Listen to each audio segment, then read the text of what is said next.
Alternate Commissioner Cavello. Alternate Commissioner Savicle. Commissioner Santiago. Here. Commissioners or Vice Chair Salka Here. and Chair Hammersley. Hammersley's here. I did hear from Commissioner Coles. He's not available tonight. I'm assuming that Joe Covey is available either.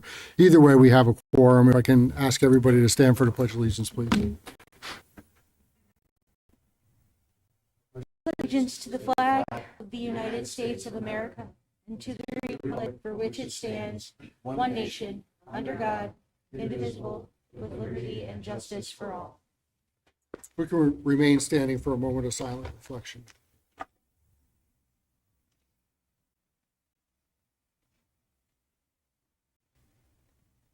All right.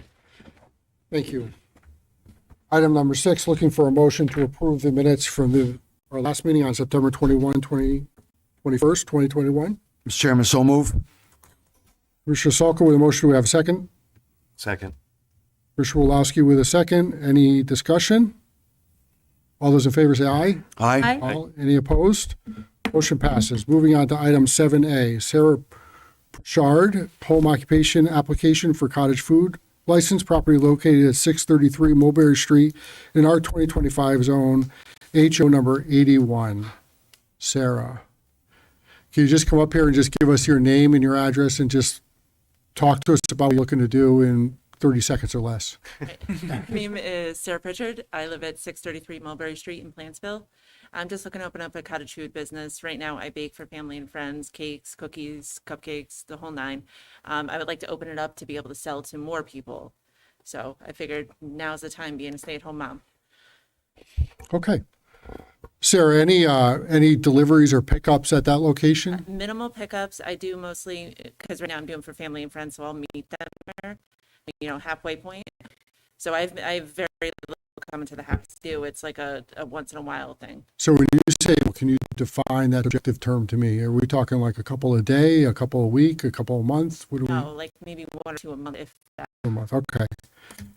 Well, I asked Sarah what she was going to make, and she had me a cookie. So I'm all right with this. I appreciate it. So, but any other members of the commission have any questions for the applicant?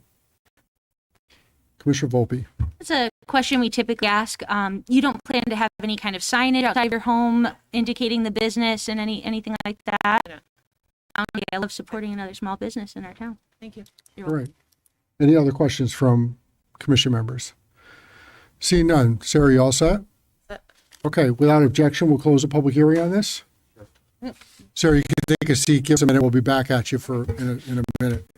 All right. Moving on to so that meeting is closed. Moving on to item 7, Wesley Cove, special permit application to construct a garage, which is in excess of 3 spaces located 131 Mount Vernon Road in our 2025 zone SPU 651. This has been tabled on a number of occasions. I believe that we're still waiting for a wetland delineation report, Mary Ellen? Correct.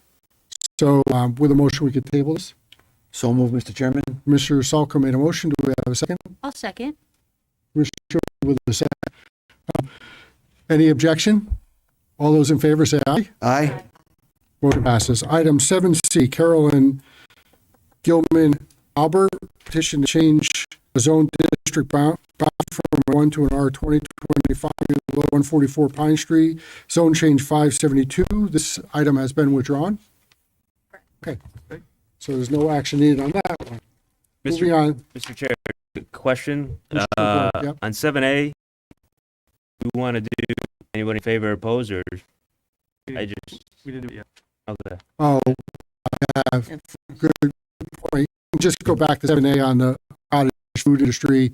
Oh. Is there anyone, thank you, Jeff, is there anyone here who is testifying first? You want to read this? Can we run that? Commissioner, Make a move to so 8. with the motion, do we have a second? Second. Second. Any, all over? Aye. Any opposed? It's reopened. Jeff, excellent. Is there anyone here to testify either in favor or in opposition to the application to put up a cottage food industry at 633 Mulberry Street? Seeing none. without objection, can we close the public hearing on this one? Can we get a motion? We don't So need a moved, motion, Mr. Chairman. I don't think. Okay, we have a motion for Commissioner Salka. Do we have a second? I'll second. Commissioner Volpe with a second. All those in favor? Aye. Any opposed? Sorry, that's 3 minutes you'll never get back, and my fault. I take full responsibility for it. Let's move on to item 8A, Sarah Pritchard home occupation application for a cottage food license, property located at 633 Mulberry Street in our 2025 zone. HO 81, is there any discussion on this, or do we have a motion on this? Mr. Chairman, I'll make a motion. We approve HO 81. We have a motion for Commissioner Salka. Do we have a second? Second. Commissioner Locks with a second. Any discussion? Mary Ellen, you need roll call? Go ahead. Commissioner Quirk, Yes. Commissioner Volpe, Yes. Commissioner Wilowski, Yes. Commissioner Locks, Yes. Commissioner Santiago, Yes. Vice Chair Salka, Hammersley, yes. 7-0, motion passes. Congratulations. You're good to go. I think she got your name right that time, Peter. Yeah, we're one out of two. I know. Well, I told her about my struggles with Christina Volpe. Hey, No, don't better. give her shit behind because I can't even for a remember what I while, used to was- call you, but don't even. So My turn. item 8B was tabled, so I don't think we need anything on that one. 8C withdrawn, so I don't think we need to do anything on that one. Item 8D, Romano Parker and Associates, applicant site plan application for a gasoline filling station and convenience store, car detailing, property located at 1608 Merida Waterbury Road, owned by Midstate Manufacturing and a B parcel 1.37 acres, SPR 1818. I think that this has been withdrawn as well, correct, Mary Ellen? correct. So we don't need to do anything there. Right. Item 8E, Sev, here's your big chance here, buddy. Queen Street Group LLC site plan modification application for proposed drive-through at an existing restaurant coffee shop property located at 613 Queen Street in a B zone, SPR 1828. We did get a presentation on a plan at the last meeting. Some members of the commission asked to continue this so that they had an opportunity to go out there. And I think in the interim, if I am here correct, the plan was revised. So why don't you just talk to us about what those revisions are? You have a minute and 30 seconds. Good evening, Mr. Chairman. Partially Commissioners. kidding. My name is Sev Bovino, planner with Kratz and Jones, represented the applicant. At the last minute, there was concerns about traffic circulation on the site. This is a little unclear there. We had one additional lane, drive-through lane, which is served for drive-through, and also the pace to go to the restaurant, which is located here. So here's Queen Street for orientation purpose. That's the main driveway. We had one lane coming in and serving the restaurant and serving the pickup drive-through area. So they were concerned about that. So we are proposing to open up right out only at this location, as suggested by one of the commission members. So we have that going out, and then the cars will be able to turn around and go back to Queen Street or go further up and turn around and go to Queen Street. Also, we have introduced a lane which is coming in for patrons going to the restaurant. So this lane here will go to the restaurant, then can go out again, right only, turn and go out to Queen Street. We are keeping the drive-through lane that's specifically for the drive-through area. So those are the changes we made. We have relocated the menu board from this location to this location here to provide more time for the prep work at the pickup window.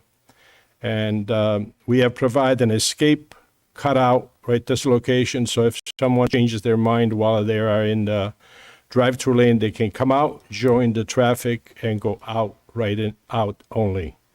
Those are the changes. If you have any questions, we'd be glad to answer. Thanks. Can you a favor?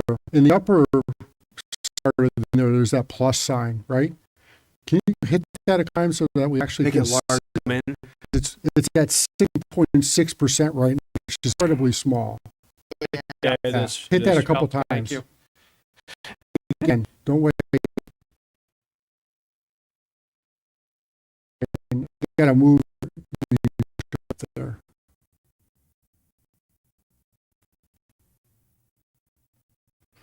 Okay, well, is that, are there any questions, members of the commission, to the applicant?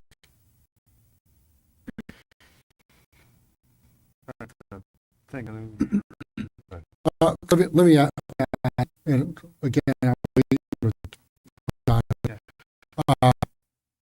So one of the challenges is that we have, as you may know, we have drive-throughs in town that cause traffic backups. One of them right up to here. Has there been any thought into pushing that drive operation in the rear part of the property at all?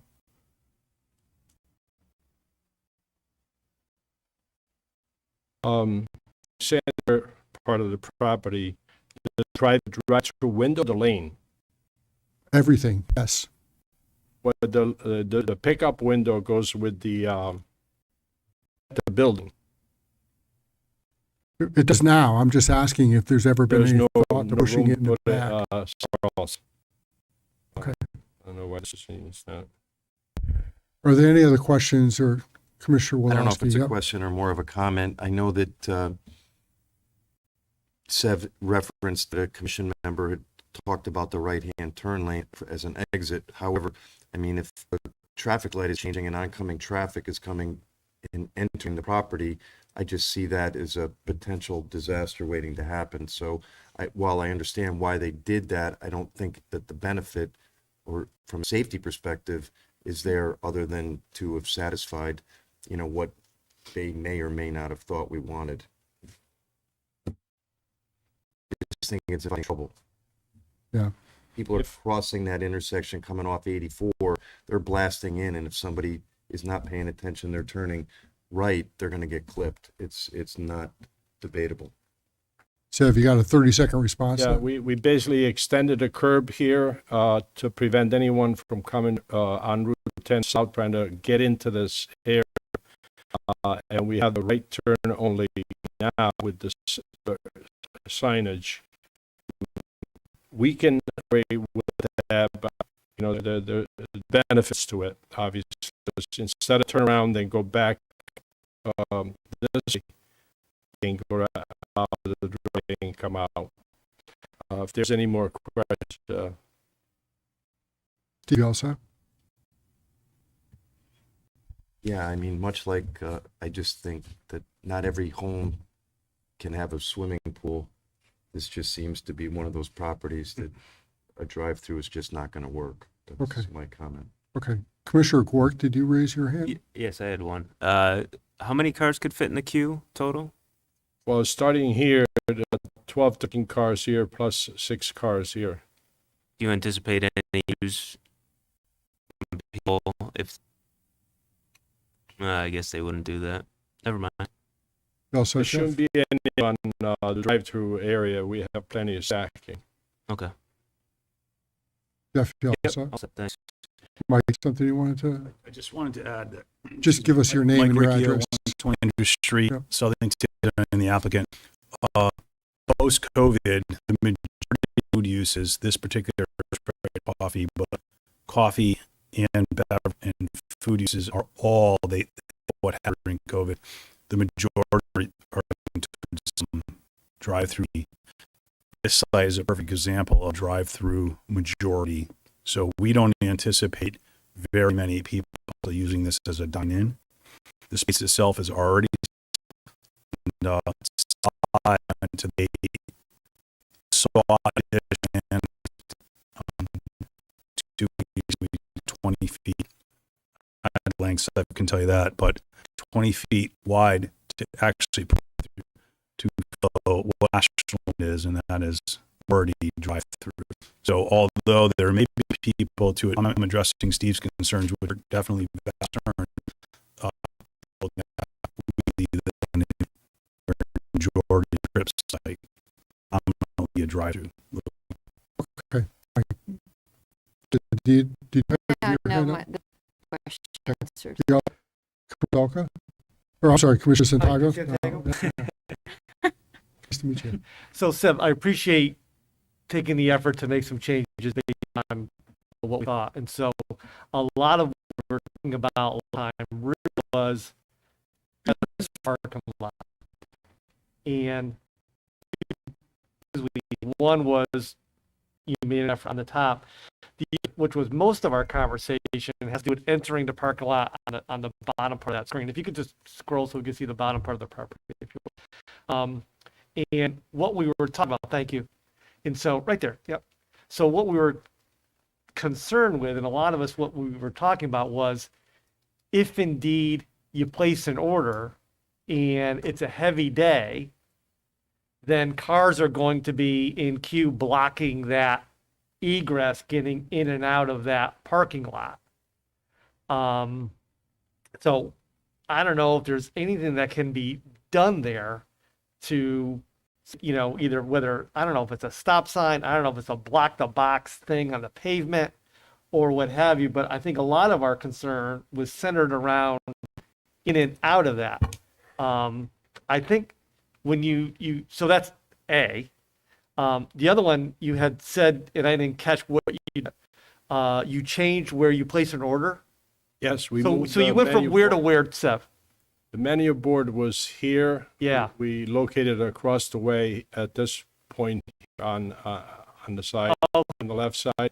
So there's plenty of time from this point to when the prep, to allow the prep work to Okay. be done. Because I think that was a big part of our thing, was that the menu board was there, cars are going to go back and doing an order back in and in. So you move that there. So again, so flow for a drive-through is on the outside, the far outside.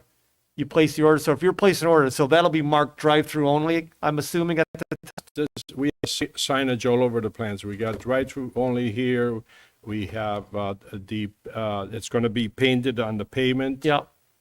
This box here has all the notes related to stop sign, stop bar, and painted on the pavement, Yeah. not the block intersection. Okay. And we have signage at this location, and Oh, you do. So it says don't block intersection, all that. yes, on Okay. both directions, both ways. Okay. So, And then you have an escape route from there. also we have created an escape lane at this point where the traffic can join. Someone decides to get out of this lane, Yeah. can just escape and go either out or go to the restaurant. Okay. And then if you're dining in, you're coming in the other entrance and exit as you do today, Yes. and then around. Okay. To address Mr. Santiago's comments, but also the last meeting, we took into consideration everything that we heard. Everything got shifted to the right. You'll Okay. see to the exit of the drive-through, we created an island there. Yeah. We moved the menu board that was talked about the last meeting and created the escape lane. We could, if you would like to, we could put a don't block the box at the crossway. But we don't anticipate a lot of cars coming in that other direction because we think this is really going to be a drive-through scenario. Gotcha. Thank you. Okay. You all set, Peter? Yeah. Thank you. And again, thank you for your effort on that. So that's better. Okay. You all set? Yeah. Any other members of the Commissioner Salke? Yes. Just to clarify, so there's two ways. If you're not doing the drive-through, if you're going to drive-through, you're going the outer route, coming in, placing your order, and then coming around. If you're doing dining in, you have two ways to get in, correct? You have that one there, and then you have the other one, correct? The other one is drive-through only. No, the first way off to the left. Can you This come in one that here, way? There's no in here. Okay, This is do not enter. We have signage. because I see the arrows going. And we have a signage here, do not enter. Also, the curb cut is small. It's probably 12, 14 feet, enough to just make it out instead of allowing cars to come in. Would be difficult to come in. Okay, thank you. Any other questions from members of the commission? Commissioner Albany? Question, is Starbucks still maintaining the patio where the dining side with several tables that are now, they still maintaining that area? So that you, right. Okay, so there'd be a bunch of that come in there because they're dining and meeting their, Purchase coffee. right, and they whatever. come out. They come out the And table. do you remember how many tables are out there? Just curious. Tables, yeah. Oh, I think table now though, Yeah, but, there is. okay, just curious. All right, thank you. Commissioner Gwark for a Last one second for me, time. Go yeah. ahead. So coming right out of the parking building, right only, The drive-throughs come in straight, basically go past the one way, take a left to get out of Queen Street. Do you anticipate, because that service is L 6 and Denny's as well, do you anticipate any traffic getting stuck there and blocking maybe so they can't turn and get down the Queen? At this location Yeah, here? right there. You don't expect that to be kind of like a There's 2 disaster? points where they can go. There's where- 2 They points you of go. They exit. can go further along as well. Yes. But There's I know two outs. yeah, people No, usually. no, Denny's and the Motel 6 is a. Yeah, And Denny's is not. And it's just- quite wide. This curb cut is probably 34 feet. It's not your typical 24-foot wide. I just didn't want people to get their drive-through and then all of a sudden be stuck in the middle of that intersection. Now people can't come on Queens to the property, and that would create a disaster. But I guess there's enough, like you said, enough exits to take a right out of there and go all the way around. Take a And loop. shot. The easterly one is very wide. Okay, all right. And the stacking that I created here really allows these people to, if they have to wait, they can, just the stacking, the backup occurs on our property, not off. All right. Jeff, you all set? Yep. Okay. So now I'm going to challenge you, Seth, right? You say nothing but box here to keep people who are coming in for people to circle around there. And that's what the plan shows. The reality, however, I would suggest to you is more likely not that. The reality, the way I see it, is that people will be queuing up there, blocking here, and that will cause a backup here, which potentially could flow all the way out here and affect any traffic coming in here, which would spill out onto Queen Street. So with regards to that, how do you respond to that? What are your thoughts? Well, we have a stop sign and a stop bar here that will prevent people from going out. If there's traffic coming from Queen Street, they have to wait. So they have to wait. So it's either going to back up here and circle all the way back here, right? And then block they cannot block this box. Okay, let me finish, right? It's going to either block it up here, right, as people are trying to go out, or it's going to block it up here. Either way, it interrupts the flow that you have laid out here. I think the flow that you laid out here is the best that you can do, by the way. So compliments to you all on that. But I just don't see the reality that that's actually going to work. Here's another thing I'll say. I don't think that even though you have a do not enter sign here and a right turn only sign there, that that's actually going to happen. And let me give you an example of that. McDonald's, which is about 100 yards up the street here, they're not supposed to be taking a left-hand turn out of that driveway, and people always do it cutting across Queen Street and on to the other side. So I think what's going to end up happening is that you're going to be turning in here and going over the curb. My truck, by the way, probably can make it over whatever curb you put up there, but going over the curb, and then alternatively, you're going to have people here, despite this little nugget here, which I again compliment you on, they're still going to try to cut across here. And again, what that will result in is all this backing up here. So when I say, have you thought about pushing the drive-through towards the rear of the property? I mean over in this area, and you said that's not possible. It's coming to a triangle there. There's setback requirements. I get it. Let me ask another question based on what Mike said, that this is going to be primarily a drive-through operation. Been any consideration into making it only a drive-through operation? Can I address some of those concerns? Yeah. So and I'm a guilty person of going, I don't go to McDonald's, but I go to Panera. So I've gone left out of Panera. This is a different scenario. You are not exiting the site, you're entering. There'll be an angled entrance point. It'll be very difficult to make that right-hand turn into the site, and then it'll be signed to address that issue. I'm not sure that we have a site as good as this that addresses stacking coming into the site. So the comment that used to be Lanning Street there, where the major arrow is, before 84 went in, that was all Lanning Street.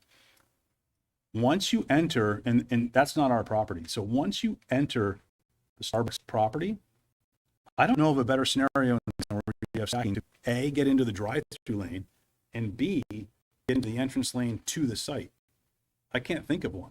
I mean, that's an amazing stacking to come in there. So if someone were to block the box, you have about 6 or 7 cars to come in there. And at the end of the day, we're all human. One guy is going to block the box. The next guy is going to let the people go through. So I think we have to rely on human nature to say, you have 6 or 7 cars behind me, someone wants to get through, the next guy's going to let you through. I think it's just reality. I think we've created, we've taken a property that was non-functional, made it far more functional with the help of the state of Connecticut. We have to thank them for stacking to get into the site and creating a drive-through scenario, which is where the future is going. We are at the busiest intersection of an interstate in the state of Connecticut. And I think from an economic development perspective, traffic flow perspective, and a planning perspective, I think we've created a scenario that's pretty darn good as far as all the other sites that we have in Southington. I appreciate that, Mike. I will elaborate or just hone in on the comment that, the busyness of the intersection, we all know, because we all have sat through that on any given day at that intersection, how bad it can get quickly. And I just look at this and to be quite honest about it and frank about it, I just see that this is going to compound that problem to some level.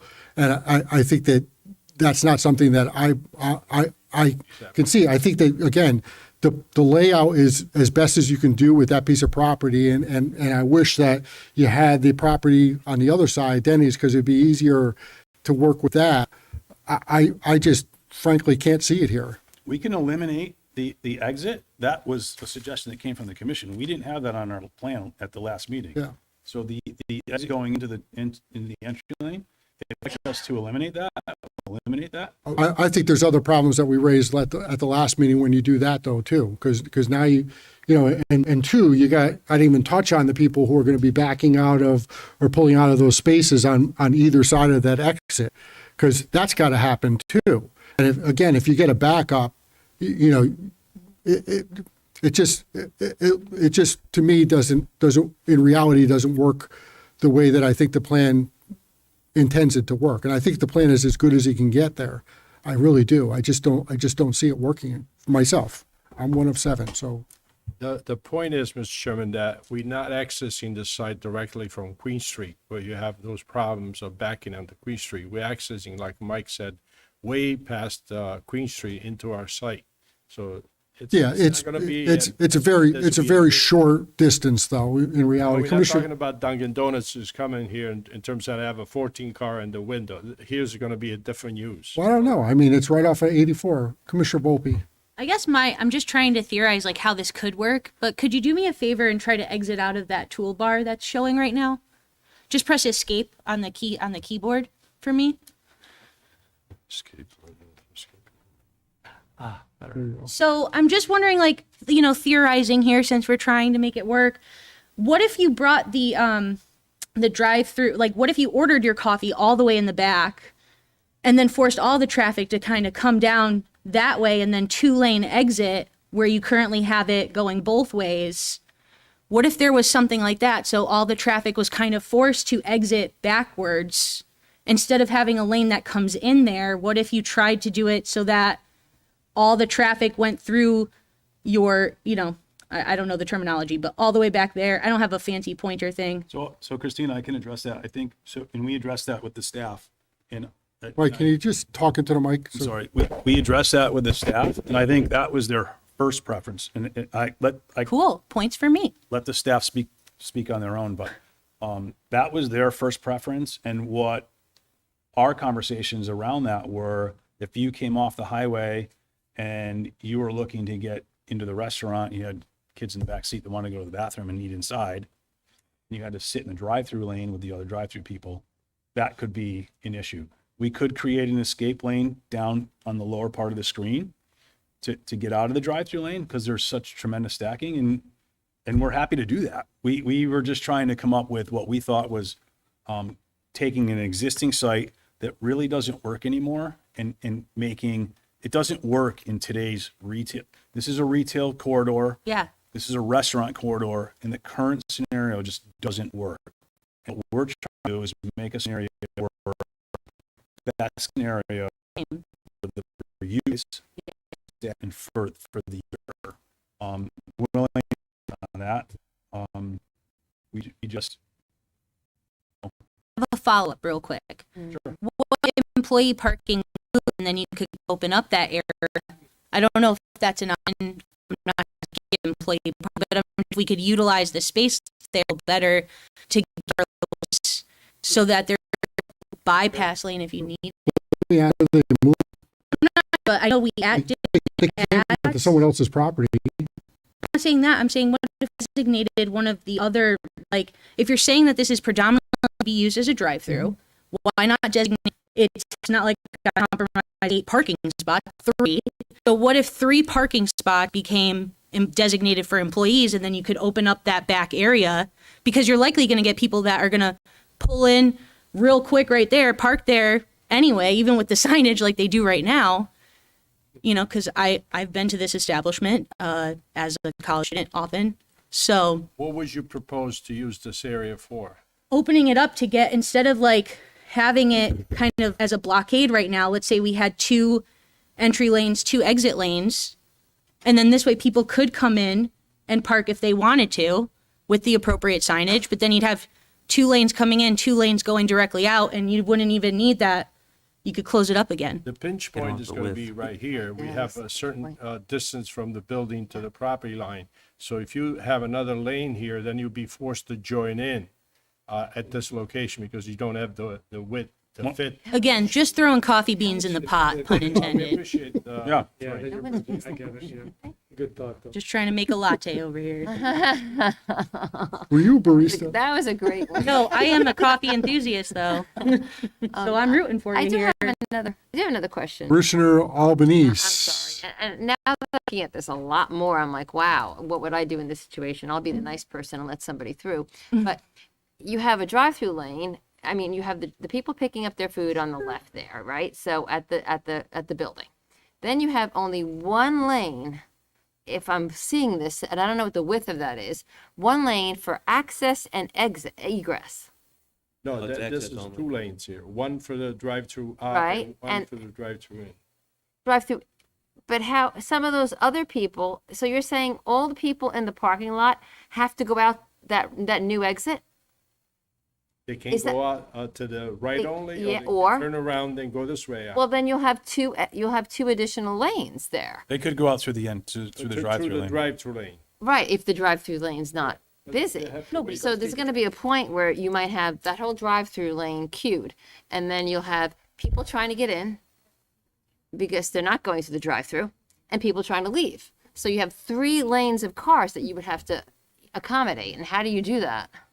But, Does it's anybody see that? No one's seeing that, huh? Yeah, no, when in you, the parking lot here, if they Right. decide not to go through the right. Right, and they. Just go this way and Exactly. Yeah, follow and- the pickup window. And So go out. you're saying they have to stay in the drive-through lane, yeah, I understand even her- even though they just went to the restaurant and they want to exit. Yeah. Most people will exit through the right. Right, exactly. only. But then there could be a car coming in at the same time.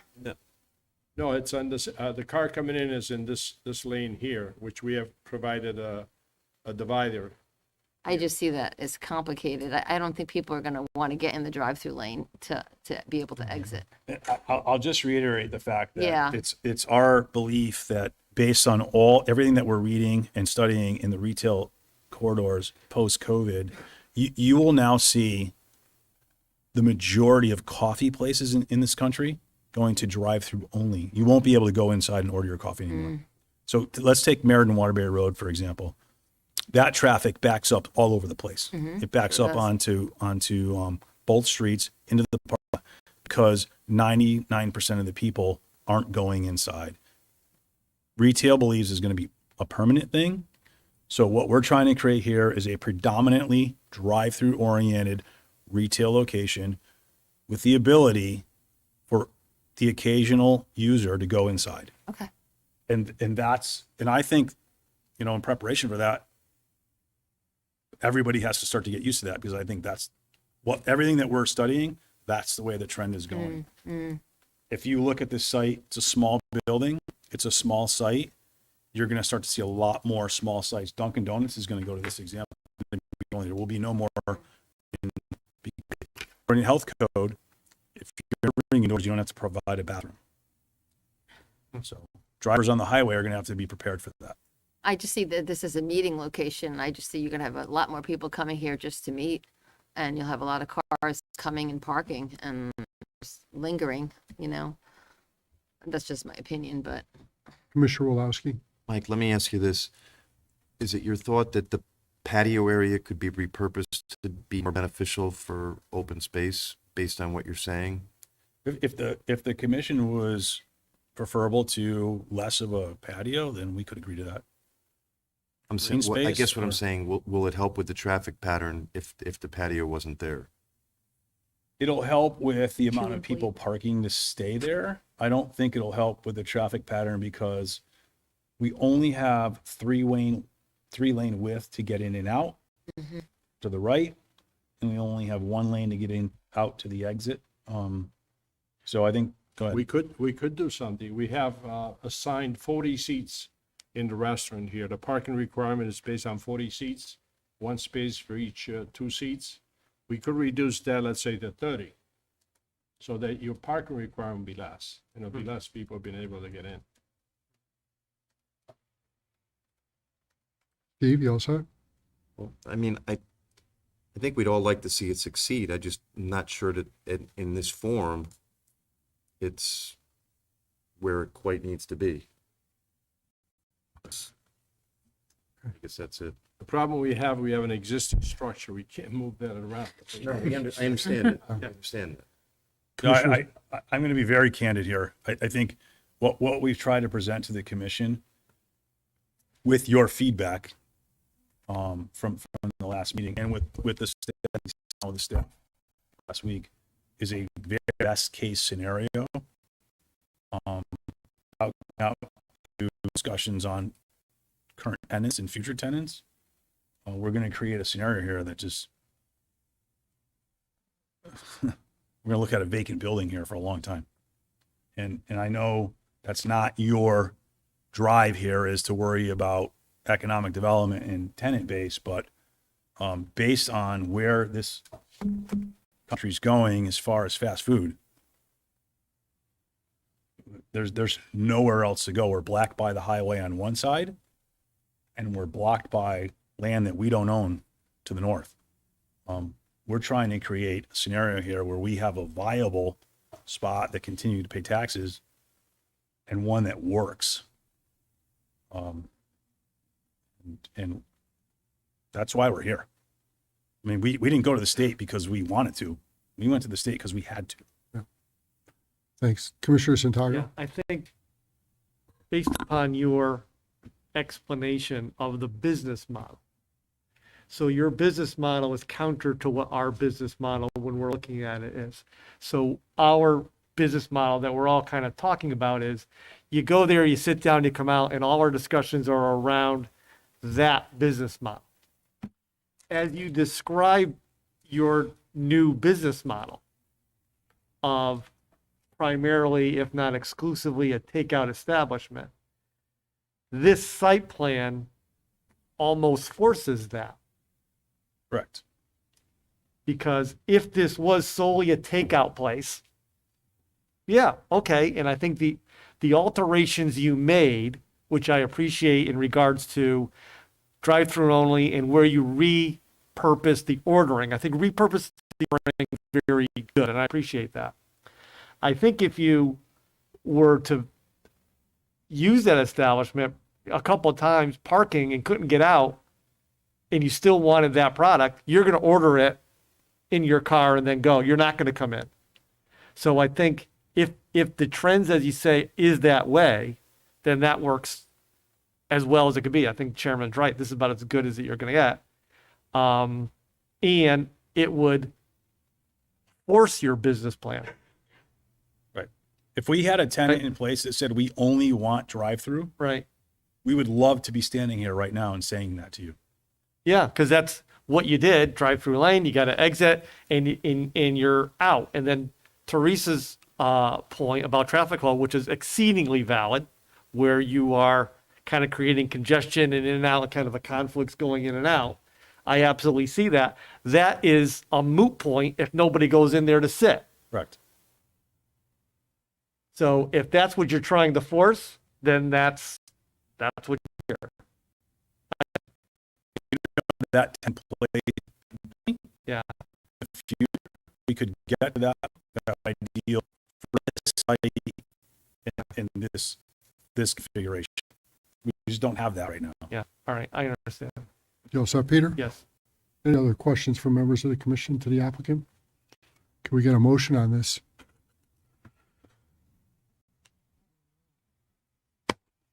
Before we do that, Sev, Mike, anything else you want to add? Once we go into motion, you can't talk, right? Okay, okay. So I'm looking for a motion on item 8E.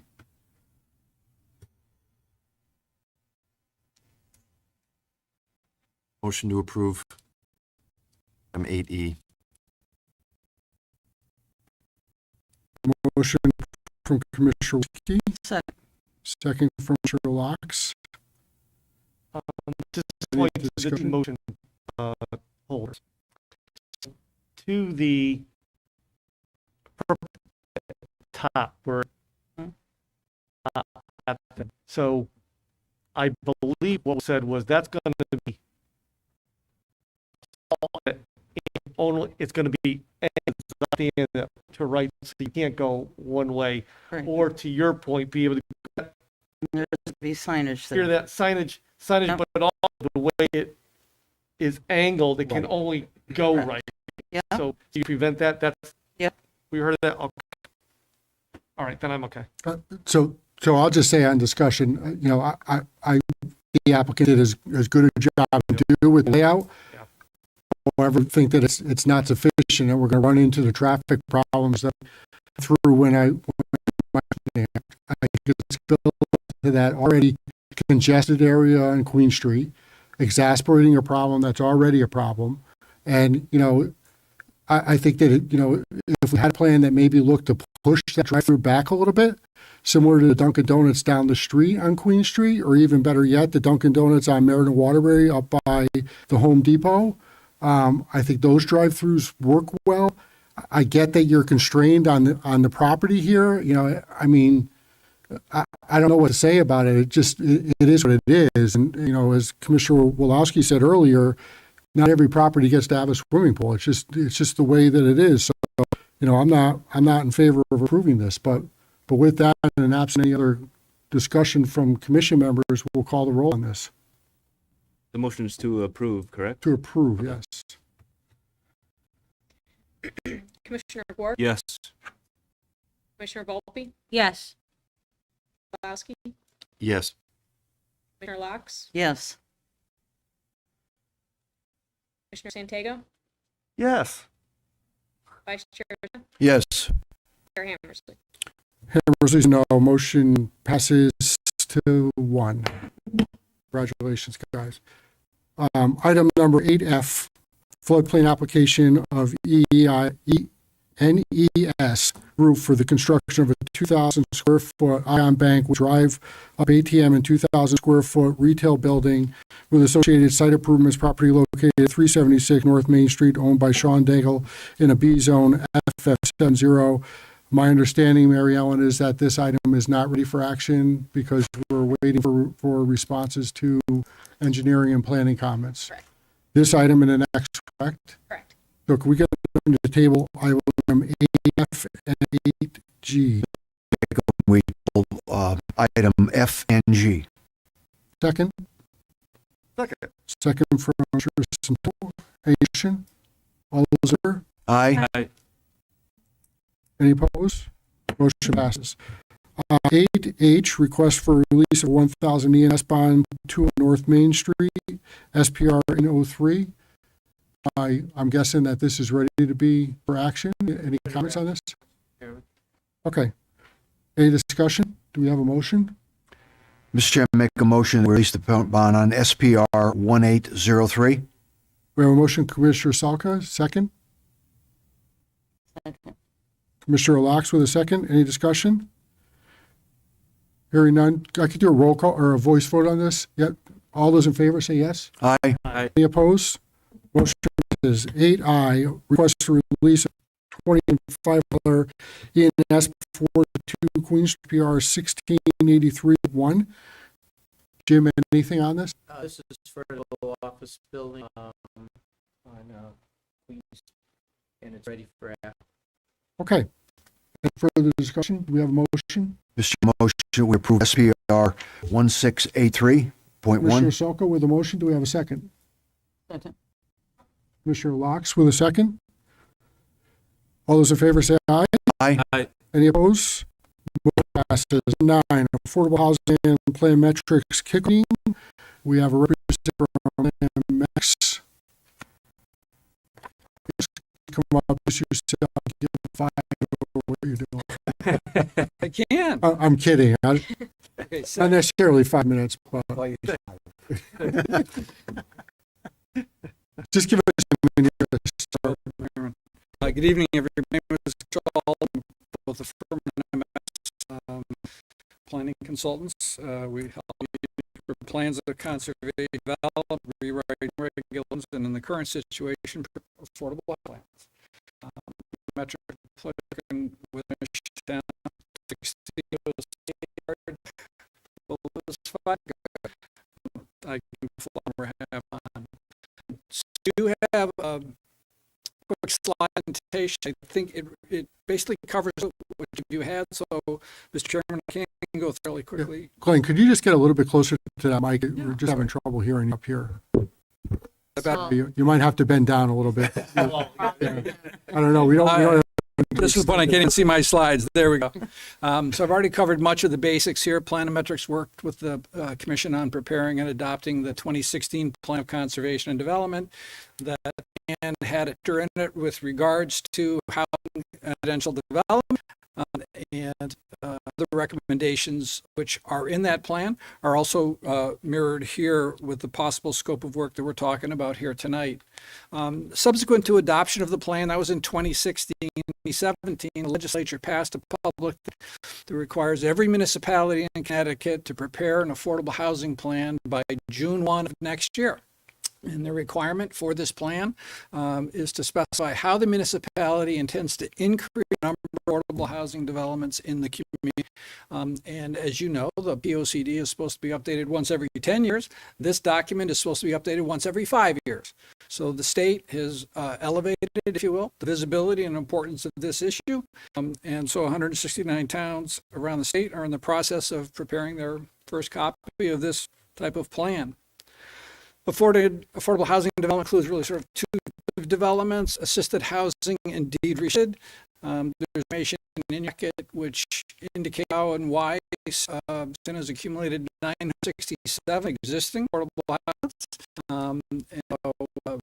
Part of the issue that the plan grapples with is are then this situation for the future. We were working other issues tonight. I looked through the 2016 OCD, we've lost 30 affordable housing units in the last 5 years. We've lost 110 assisted housing units, but picked up some other ones. And this is the type of dynamic that we find ourselves in here overall.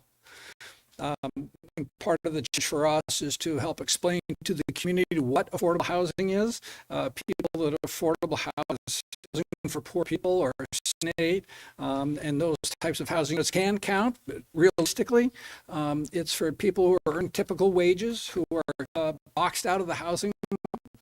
Many types of stations. The scenario here on the screen could be a 3-person household. It could be 2 and a child, or a single parent with 2 children, or whatever, earning $60,000 a year, can struggle to accumulate the 20% down payment, the conventional financing, et cetera.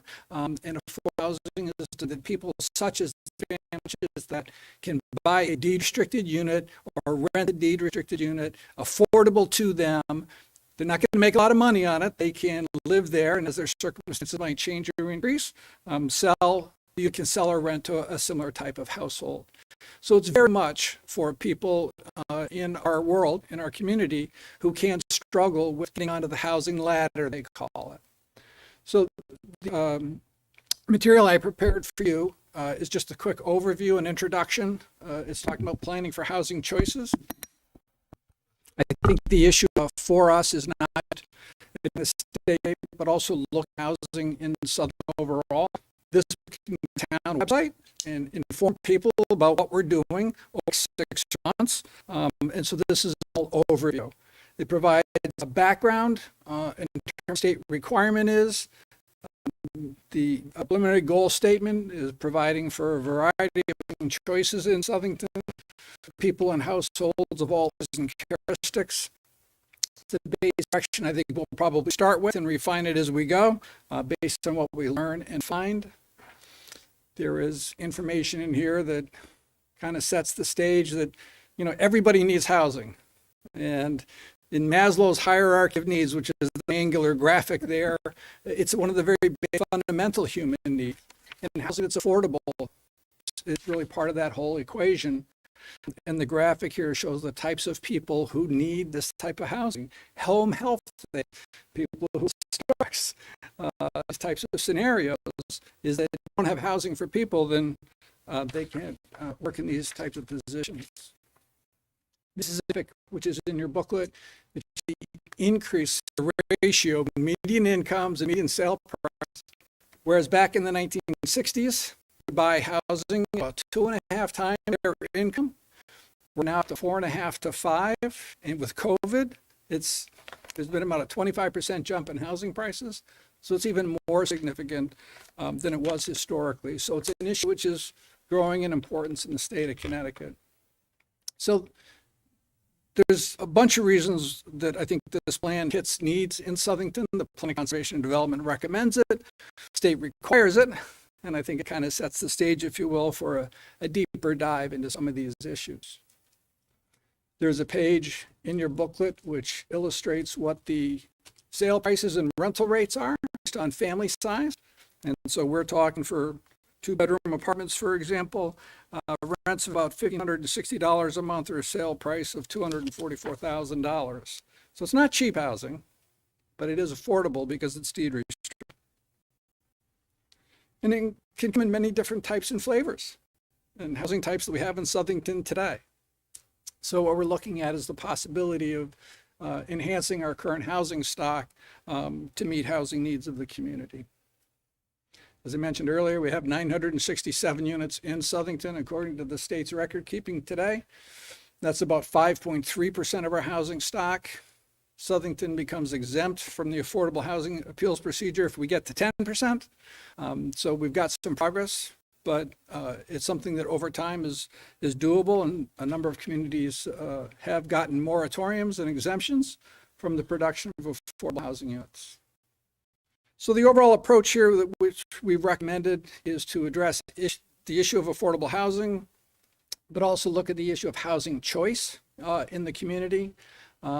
Phase 1 is scoping and researching, collecting information relevant to Southington, look at ways to involve the community through an online survey or other method to prepare and organize strategies for doing discussion as part of the plan, and prepare a draft plan and then move towards adoption by June of 2022. So realistically, I think in the first quarter of 22 is the point in time that a draft plan would be ready to be shared and discussed, because the adoption process is going to take a month or two. So, Mr. Chairman, members of the commission, that's kind of an overview of the project is all about. I have to answer any question. Great. I appreciate your brevity, and I appreciate the effort that's going to look forward to the I think that it will provide us with an opportunity to be a little bit more proactive as opposed to reactive when it comes to affordable housing in our community. Any questions or comments from members of the commission? Commissioner Volpe. I'll make a comment. I really do appreciate this effort because I do feel like often it is a literacy issue on what affordable housing is, as you mentioned at the top of your presentation. Being of that millennial age group that is constantly, what did you say, getting on the housing ladder. I want to buy a house here in town. It's been really hard for over 3 years. So I am that demographic that you're talking about. And I look forward to finding a way to get more people my age to be able to afford homes in our town. And so even just presenting this to the public and your plan for strategizing it, I think is a wonderful thing and a great opportunity. So thank you. Thanks, Christina. Any other comments or questions from members of the commission? Seeing none, Glenn, thank you for your time. We look forward to hearing from you in the future. Of course, we're available as needed. So moving on to item number 10, Regulation Review Subcommittee.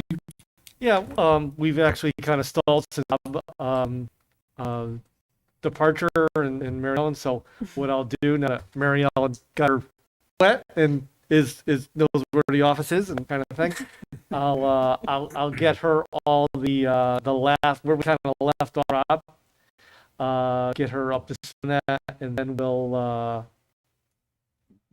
kick that off and get going with that. And between I'll do that. We'll try to meet at least once in October, Mary Ellen, to kind of get where we are, and then after that, the distinguished Commissioner Locks, who won't be here past November, so we'll have to get a new member there. But we between now and then we'll get Mary Ellen and we'll get going on that. She's still here, she's just not here. But Yeah. Sue, you're Here, but not here. Is still welcome. Yes, of course. From my perspective, Yeah. that's okay. Thank you, Peter. Yep. Item number 11, approval of 2022 meeting schedule. There was a meeting schedule that was circulated to members of the commission late last week. That meeting schedule reflects the same pattern that we've had since I've been here for 5 years, and that is that we meet on the first and third Tuesday of every month, with the exceptions of also the December timeframe. Is there any discussion on that? And I'm not sure what's going to happen in a month from now, but that can always be revised if new members of the commission find. We can't. Okay. Well, you battle Bob Solk. I just laid to get down, but so with that, can we get a motion to approve the meeting schedule as presented? So move, Mr. Chairman. Commissioner Solk with a motion. Do we have a second? Second. Commissioner Sago, any discussion? Seeing none, all those in favor? Aye. Any against? Motion is item number 20, administrative office. Now, I think to talk to us about this on the corridor study. Yeah, I just wanted to give you an update. The second public hearing, so last week, where they they're still collecting data. They went over the existing conditions, and the survey is done. So I think all they're waiting on the results, and they're developing their analysis, alternate analysis. It's to take another month's completion.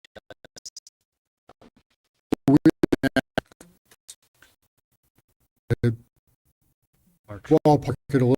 We're looking at something like in April next year that we might have ready for us, or somewhere around there. Give it a month or two.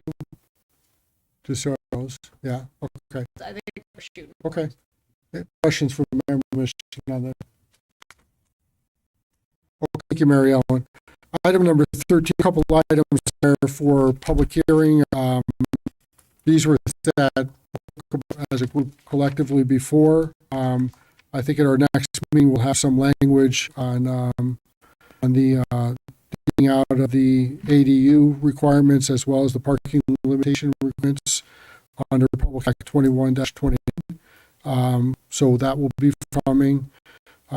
So, an application for 2 lot re-subdivision under the Executive Boulevard. So I urge folks to get out there in the interim, put eyes on the land and look at regulations to see what's allowed there and what the process there. Item 15 on here, we also have pending visit registry that we've been about at length for the last years at certain times. I remember that definitely we approved the idea of putting a 10-lot division, a subdivision property as a means to improve it, both for the current property as well as the people that live adjacent to that property. Any discussion on that, Mary Ellen? You have anything you want to add on that? No, I think I haven't really reviewed it yet. Okay. With that, I'll just take a moment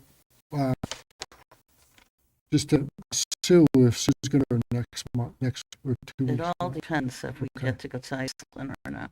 Okay. I would know a week before that. Well, Sue, in the event that you're not here, I just personally want to express my personal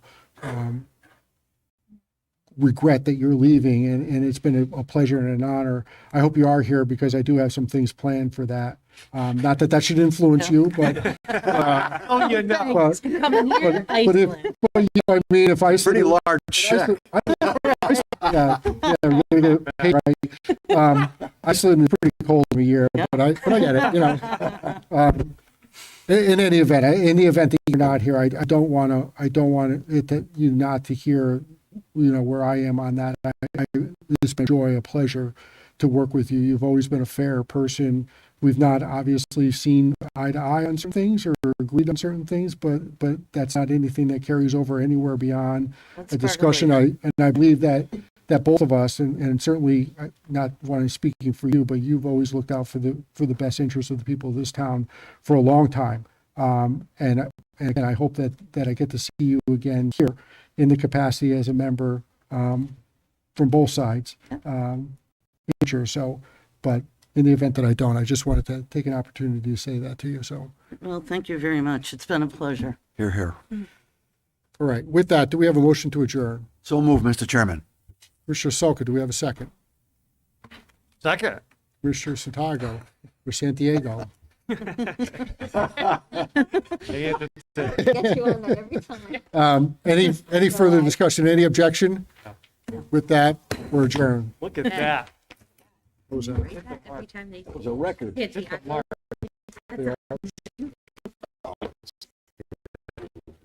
I know.